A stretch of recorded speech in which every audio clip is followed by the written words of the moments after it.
Hello বন্ধুরা, good morning and welcome back to my channel.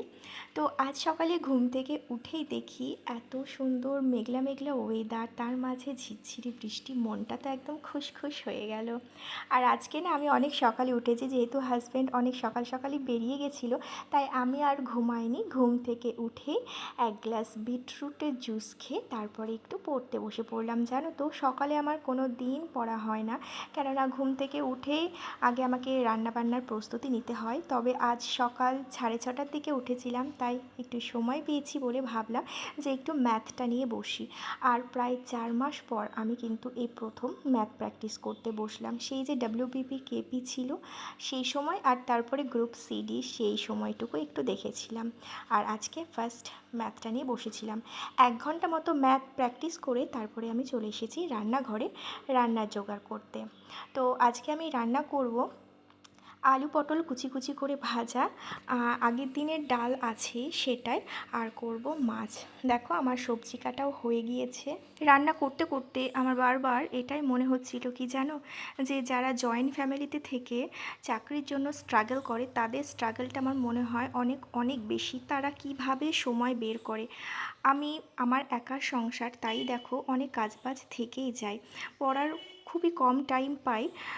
এইভাবে video করলে না সেটার আবার এডিট করা থাকে, তো এই ভিডিও দেখানো এডিট করা এগুলোতে অনেক সময় চলে যায়।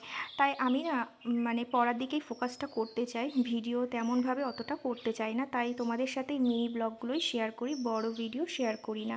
তবে আজকে মনে হলো যে আমি সংসারে কি কি কাজবাজ করি বা কি কি কাজ থাকে সেগুলো তোমাদের প্রত্যেকটা দেখানোর, তার জন্য আজকের ভিডিওটা আমি করছি। এখানে দেখতেই পাচ্ছ যে চালটা ভিজিয়ে রাখলাম। আমার মা বলে যে ভাত রাঁধার আগে যদি চালটা একটু ভিজিয়ে রাখা যায় 1 ঘন্টা মতো, তাহলে নাকি ভাতটা অনেক নরম অনেক ঝরঝরে থাকে। তো সেই মতো আমি সেই কাজটাই করি। আর তারপরে দেখো এখানে কয়েকটা জামা কাপড় আমার ছিল, সেটা একটু ভিজিয়ে দিয়ে এলাম। অন্যদিন ওয়াশিং মেশিনেই কাচি, কিন্তু এই অল্প কটা সেই জন্য ভাবলাম হাতেই কেচে নিই, খুব বেশি নোংরাও হয়নি। তারপরে চলে এলাম বিছানাটাকে একটু গোছাতে। আর এই যে দেখতেই পাচ্ছ চেয়ারে এক গাদাখানিক জামা কাপড় পড়ে আছে। তো আমার মনে হয় সবার বাড়িতেই এরকম একটা চেয়ার থাকে যেখানে এক গাদাখানিক জামা কাপড় থাকে। আমি প্রত্যেক দিন গোছাই না, যেদিন দেখি যে অনেকটা জামা কাপড় হয়ে গেছে সেদিন একটু সুন্দর করে গুছিয়ে রাখি। তারপরে সুন্দর করে ঘরটা একটু গুছিয়ে চলে এলাম বাসন মাজতে। কয়েকটা বাসন পড়েছিল, ভাবলাম সেগুলো আর ফেলে রাখবো না, সেগুলো একবারে কি মেজে নিলাম। তো আমি টুকটুক করে কিন্তু বাসন মাজতেই থাকি, একবারে না বাসন দেখলে আমার ভয় লেগে যায়। সেই জন্য যখন যেই বাসনটা হয় আমি মেজে রাখার চেষ্টা করি। আর তারপরে আমার সর্বশেষ কাজ হলো এই ঘর রান্নাঘর সব কিছু মুছে একেবারে স্নান সেরে ওঠা। ঘড়িতে এখন বাজে 12:30।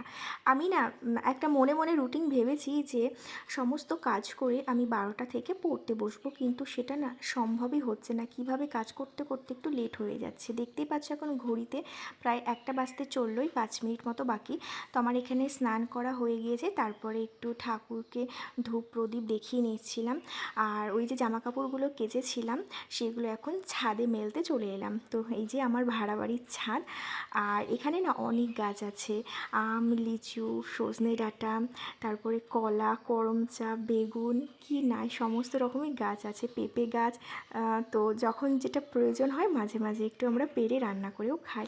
আমাদের বিয়ে 3 মাস পর আমি গুরুমন্ত্র নিয়েছিলাম।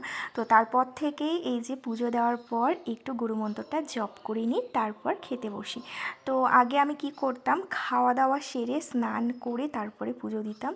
তো যখন যেটা মনে হয় তখন সেটা করি, আমার ঠিক থাকে না যে কখন কোনটা করব। চলো খেয়ে নিই, খেয়ে একটু পড়তে বসবো। সকালে উঠেছি বলে একটু ঘুমো পাচ্ছে, তো দেখা যাক কতটা পড়তে পারি। আর পড়তে পড়তে ভিডিওটা না আমার ঠিক হয় না। তো চলো পড়ে নিই। সবাইকে টাটা, সবাই ভালো থেকো সুস্থ থেকো।